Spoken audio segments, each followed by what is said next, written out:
It is Wednesday, my dudes.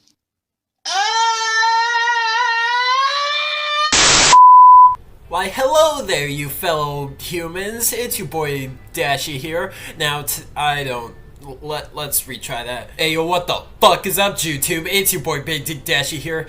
Now that's better. Now, today I'm gonna be reacting to a video called. Hold on, I lost it. How Joji escaped from Filthy Frank by Patrick C. I see what you did there. No? Nothing on that. Now, if you guys don't know who Joji is, he's basically, he was Filthy Frank, way back in the day. It's been like 4 years since his last Filthy Frank video was uploaded, and over a year now since his last video on his real Joji account got made. So, yeah, I'm sure y'all are wondering, like, where is he at? Where has he been? He's probably on tour. I don't really know for sure. Let's go. To share with you a little story. I'd like to share with you a little story. It was a great story, too. This was the very first episode Yup. of Filthy Frank's story. The guy that started it all, or at least the video that started it all. A person should not be. Yet somehow, he's one of the most iconic and beloved YouTubers. Yup, to the ever most grace lovable life. meme Unfortunately, Filthy characters. Frank is no longer with us. Yeah, he R.I.P. sadly Filthy died. Frank, you'll be missed. Goodbye. Hold on, moment of silence for Filthy Frank, because it really has been 4 years since he, ripped Filthy Frank from 2011 to 2017. Look, Filthy Frank, you've lived your life. Joji will take your place. Yep. Poor guy wanting to make music, but everyone cares about Frank more. This comment couldn't be more wrong. Frank was abandoned so Joji could shine. As of today, Joji has sold 10 million records in the US alone, making him the most successful musician who was previously a YouTuber. And I mean a real YouTuber. Yeah, my alarm clock Uploaded dropped, consistently, so... identified with the platform and built a fan base. Not like Justin Bieber, Post Malone, or Selena Gomez posting a couple of videos 12 years ago. Yeah. George Miller has shown us many different versions of himself over the years. Yep. It seems like Joji is the version of himself he always wanted to be. You may think this transition from super famous YouTuber to super famous singer was easy. I mean, millions of people love you, right? Wrong. Yeah. Frank's viewer base were millions Wait, of toxic, wrong? unforgiving internet trolls. The type that would bully guys like Joji into submission. He carefully crafted a master plan that he executed over 3 years to build up his music career through the beloved Filthy Frank character, and killed him forever at the peak of his popularity. Make sure you're hydrated while watching this video. Got it.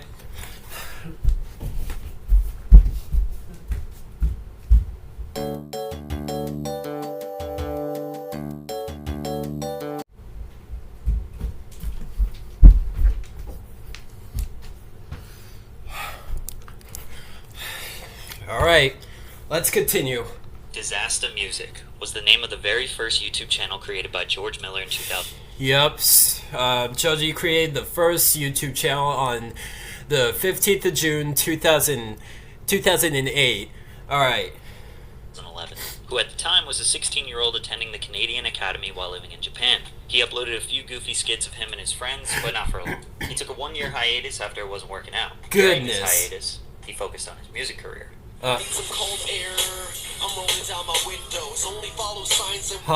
So it looks like he's been focusing on his music career for a while now. By day, George Miller was singing alongside his classmates in the school choir. By night, he was spitting bars in the Japanese hip-hop group. He was spitting the bars, huh? My voice is a little raspy. His name? MC Ruckus. MC Ruckus! Okay, dude, alright. I mean, Joji is one thing, but MC Ruckus, that little rap battle ass name. Of creatives who rapped, beatboxed, and embraced hip-hop culture. I don't know if he ever went by the name Disaster Music, but it's safe to say his intentions were to promote his own music by making this channel. Yeah. Return to YouTube. It sound like a record label, like, hold on. Disaster Music in the studio. That was terrible. Never. on August 5th, 2011 with the most iconic and artistic intro of all time. I'd like to share with you a little story. Yep. Yes, it was quite the story. Yep, it was the story that started it all. I said that like 2 times before. I need to stop. Filthy Frank was the face of the Disaster Music channel. He told us stories about his everyday life, giving us a taste of his personality, which consisted of mostly offensive and shocking humor. Yeah. Past week, people were going back and forth, throwing racial slurs at each other, and I loved it. And it didn't even take long for him to bless us with his first song, Who's the Sucker?, which was the beginning of George's meme rap career. Just a few months later, we got the introduction of Pink Guy, which would be the second character of the Filthy Frank universe. Part of Pink Guy's character was that he rapped. Most of the time you saw a Pink Guy video, you were going to get a song with it. It was a sneaky way for George to promote his future music career into the Filthy Frank lore. Along with Pink Guy, there was Red Dick, Prometheus, then the Dark Lord Chin Chin, then Salamander Man, Lemon, Safari Man. A lot of characters. There were so many characters that were involved in the Filthy Frank show, because that's exactly what it was. A show. If you clicked on this video in 2012 called I Hate Fat People, and you weren't familiar with Filthy Frank, you might think this is just a rude teenager with a throat condition trying to be edgy and get a rise out of people. But when you scrolled to the comments, you saw a bunch of praise. People who loved this questionable humor. You had to pick a side. You either think he's an asshole or a relief from an overly PC. But now, today, if people would to look at that video now, they would be like, "Oh my god, how can you disrespect fat people?" You know, just get him canceled on Twitter. Hold on. Because, like, my voice is raspy, so...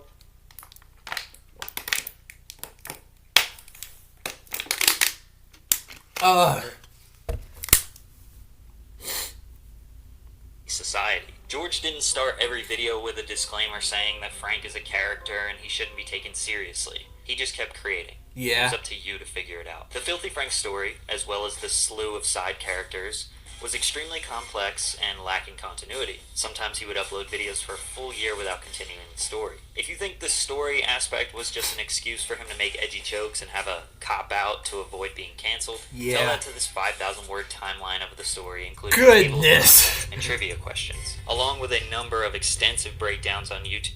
Yeah, see, this... Wait, what was I gonna say? Okay, yeah, that's what I was about to say. Like, this guy kind of reminds me of Sunny V2. Now, I'm not saying he's, like, copying his style or anything, because, like, I reacted to a few of his videos off camera, and he does pretty amazing work. But, when I was watching those videos, I was, like, thinking, like, Sunny V2 could do something like that, and, yeah, as you can tell, Sunny V2 did a similar video to this, calling it Deep Dive, Why Filthy Frank Quit YouTube. Sorry if I'm stuttering so much, I'm nervous. Wait. Yeah, And of course, millions of fans who were excited to see the plot evolve. But the more confusing and twisted the plot became, the crazier and crazier Frank got, the more fans wanted to dive deep into his channel. Go back and watch every single video, obsess over him until they were all in on the joke. YouTube didn't like Filthy Frank. Of course he did. Of course they did. I mean, for family-friendly content, creators who pushed the boundaries of the community guidelines were facing punishment. He constantly was getting videos age-restricted, deleted, copyright claimed, and was on the brink. Especially deleted, because most of his cake videos got deleted, as well as hair cake, human cake, vomit cake. Those were all deleted. Losing everything. It was around this time, mid-2014, where George actually attempted to quit the Filthy Frank character. This was long before he peaked in popularity. It was around 200,000 subscribers. May 3rd, 2014, he posted a video called Filthy Frank Exposes Himself. I have not been well the last couple months. Long story short, I was born with this, but I was recently diagnosed with a brain condition that gives me seizures induced by stress, which unfortunately a lot of it comes from running this show.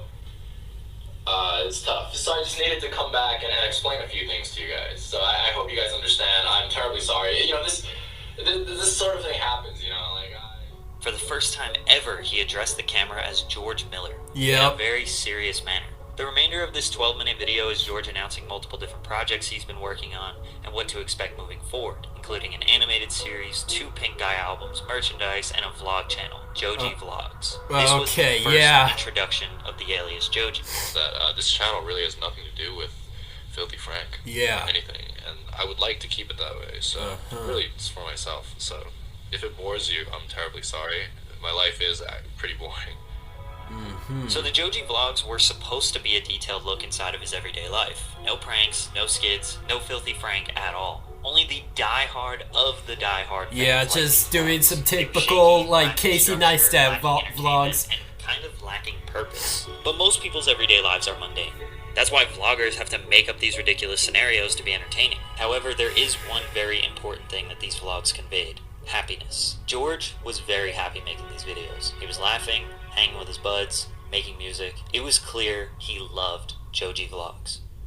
Which made me go back to this Filthy Frank Exposed video and realize how much of a transitional moment this was for his career. I left out one major detail about this video. His fans hated it. They hated the idea of him slowing down. They hated all of the new ideas he had. They were tough. Yeah, I value dirt more than your life. I could just imagine like 1,000 people being like, we want Filthy Frank back. We don't want this little George Miller guy. We want more Filthy Frank. We want Pink Guy. Like, toxic, aggressive, rude, and basically just thousands of empty children who wanted more filth. They did not care about his health, his well-being, him. Here we go with the thing again. We want more Filthy Frank. I don't care if you have a disability. I don't care if you die while making these videos. Okay, that was a bit too far, not gonna lie. But hey, that's how people were. As a person, and a lot of them thought that this was going to be his demise. So going back to the video, you can tell from his demeanor, he's trying to be serious, but almost afraid of what the response will be. Like, he knows they're gonna hate it. Constantly reassuring them that the content isn't going to change and everything is going to be the same. But if everything was going to be the same, then what's the point of putting out an update video? I believe it was this video where George wanted to transition out of the Frank character, become a more true version of himself. Making music, being chill, some jokes and pranks here and there, but calming down severely since he had a health condition he needed to handle. He hoped that his fans would accept the transition since he had a cult-like following. Some of them did, but most of them didn't. Forcing him to come to the realization that Filthy Frank don't worry, I personally do. If he ever wanted to achieve his dreams of becoming a musician, he needed to grow that fan base. The transition wasn't just going to be, hey, I'm done with this, come follow my other thing. It needed to be smoother and slower. George deleted the Filthy Frank Exposed video, acted like it never happened. He sent all of his viewers to the new TV Filthy Frank YouTube channel since Disaster Music was on the brink of being deleted. From May 3rd, 2014 and on through the next 3 years, he would embark on his journey of growing his fan base through the Filthy Frank show with the ultimate goal of slowly transitioning into Joji. The content actually got filthier. I don't know how much it impacted his... Bitch, I ain't seen that video yet. What video was he where he like showed like, what were those, like rats or something? Health, but there's no way that it helped. He did things that were so disgusting I can't even display them in this video. Bathing in a bath of ramen, making soup out of dead rats, making a cake out of human hair and eating it, making a cake out of vomit, making a cake out of piss, cake out of toenails, and I forgot the rest, but that's the ones I remember. He had a vomit and eating it. Pink Guy was making raps and messing with people in public. He brought back the iconic Filthy Frank reacting to things on the internet series. Some of these videos doing tens of millions of views. From 2014 to 2016, Filthy Frank exploded. He was the counterculture. He was anti-pop culture. He was the furthest thing from political correctness. Which is why people loved him. The content he made will never be made ever again. YouTube would strike someone down in an instant if they tried to do this type of stuff. All the while, he was building a fan base of millions. I also believe that Pink Guy was actually more famous than Filthy Frank. He had gone viral so many times in that suit, including literally inventing the Harlem Shake. For real. It was just so memorable. But remember that he always released his music through Pink Guy. His fans loved it, but it wasn't serious. It was meme rap. Not well produced, not well mixed. Just another attempt to get some laughs. During the midst of his blow up in 2015, he released 2 songs, Tom and You Suck Charlie, under the artist name Joji. These were the very first Joji records. The records consisted of somber and smooth lo-fi beats with Joji softly rapping and singing, obviously being totally opposite from his manic life as Filthy Frank. These songs didn't perform that well. He also had to disable the SoundCloud comments because people were going there and bullying him. Oh no. Only the obsessive fans liked it. For the next year, he quietly released tunes and didn't promote them that much. About 90% of these early records were just instrumentals. He maybe had 4 or 8 bars of singing, and the rest of the song was just instrumentation. A lot of his vocals kind of even sounded...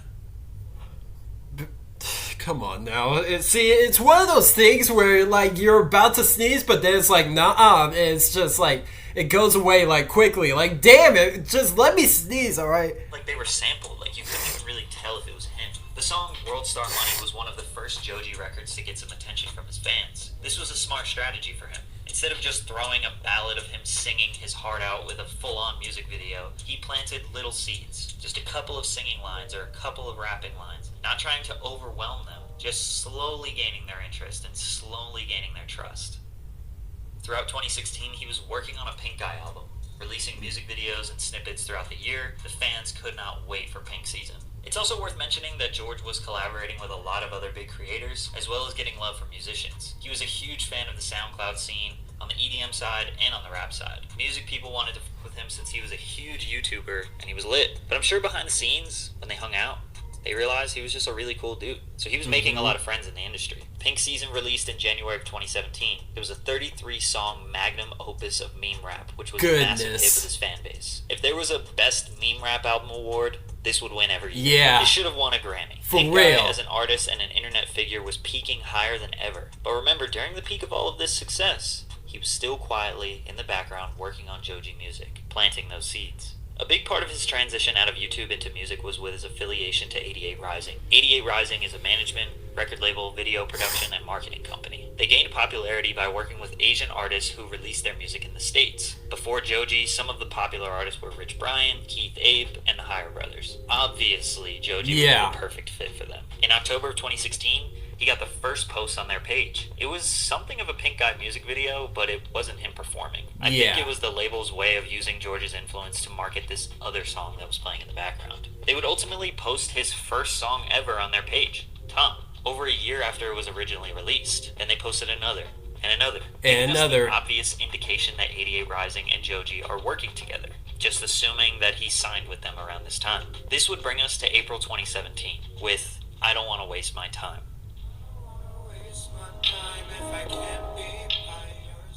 which was full-blown, in-your-face singer-songwriter Joji. Emotional ballad, reverbed vocals, not trying to hide the fact that he is a performer. Most YouTubers turned musician are complete and utter trash, only in it for the money. But Joji is one of the few exceptions. He has real talent. It was after this song that the Filthy Frank fans realized how serious Joji was and how much potential he had. Little did the fans know that because of all this success with Pink Guy's music and Joji's seeds being planted, Filthy Frank was coming to an end. He uploaded just 3 videos in early 2017 that weren't music related, and throughout the middle of 2017, the fans pretty much got nothing. Pink Guy was more popular than ever, linking up with SoundCloud artists, releasing an album full of remixes from some of the biggest EDM producers at that time. His career was moving in the direction that he always wanted. He was going to be a full-time musician. But now George was facing another problem. What? Pink Guy versus Joji. Pink Guy was much bigger than Joji. His music career as Pink Guy was pretty much dependent on the Filthy Frank story. So if he wanted to pursue this full-time,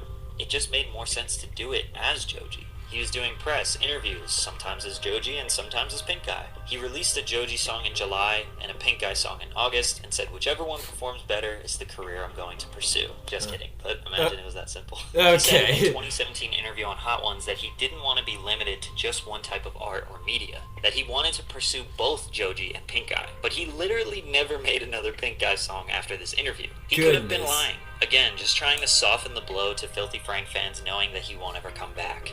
I wish I had the confidence, the self-confidence to switch earlier, because now it's damn it! pretty well. Or maybe his label said to him, yo, there's no way you can be taken seriously as a beautiful poetic songwriter when you release music talking about hot girls on Nickelodeon, using offensive language, and rolling around in absolute filth. I think his mind was made up. He didn't want to be Pink Guy. He was just avoiding the backlash that he knew was coming. In Tongues came out, which featured huge tracks like Will He and Demons. Tracks that started to garner him a fan base of people who didn't even know who Frank was. By now, he is officially signed to 88 Rising, with distribution from Empire, giving him the backing of the multi-million-dollar machine needed to navigate the music industry. He released a book, Francis of the Filth, which basically summarized the entire lore of Filthy Frank. Along with that came the last video he would ever post, basically killing Frank and burying him in a hole. It was poetic and artistic, and it would be officially legitimized in December of 2017 via a tweet. Filthy Frank officially retired to pursue his career as Joji. Fans could not come to terms with the retirement, even though he had been almost fully focused on music for a year at that point. But to fans, it kind of blindsided them. They didn't realize this day would actually come. In hindsight, it seems like it was all planned for years. He slowly implemented the music into the content until it became more music than comedy. It was much better than him slowly falling from grace, being censored, being attacked by the cancel culture wave, see, trying cancel to appeal to them culture. to save his music career, putting less effort into videos. Maybe he was doing it for his health. Maybe he wasn't making any money, but he quit before he could fall off, and that's what certified him as a YouTube legend. Just a few months after his first EP, he's doing 1,000 plus person venues as Joji. You might be wondering, if his fans hated the serious stuff so much, then how did it work? Well, he still had super diehard fans that loved his work. I mean, he had millions of followers. Even a small percentage supporting Joji was thousands. Plus, there's no denying that Joji is extremely talented. He had been working on music for over a decade. Yo, is this almost done? He was always a musician Okay, who it decided is. to make some goofy comedy videos, not the other way around. Plus, it's not like his music only appealed to people who knew who he was on YouTube. People discover new artists all the time that they like, and he was very talented. Ballads 1 would release November 2018, and Joji becomes the first Asian artist to top the Billboard R&B and hip-hop album chart. See what he was able to accomplish after focusing 1 year on just one project? With his full focus being on Joji for the past 4 years, he was able to land a couple of Billboard Hot 100 singles, sold out shows all over the world, and 9 million record sales with almost no features. 9 times platinum. He stamped himself as one of the greatest YouTubers of all time, one whose legacy could never be challenged or matched due to the ever-changing political climate. And on top of that, he's already had a more successful music career than most artists after just 2 albums. George Miller is like the childish Gambino from YouTube. He's an extraordinary creative who can accomplish whatever he puts his mind to. I'm sure right now he's quietly planning his next move. We'll see about that in the next few years. Yeah. Well, yeah, that's what I've been saying. Like, what is he gonna do now? Is he gonna post like another album or what? But yeah, that was the whole tale of Joji / Filthy Frank. Hopefully you guys like this. Make sure you guys check out Patrick's CC so you can see what he does. Yo, I just need to shut up and just go. Alright, bye.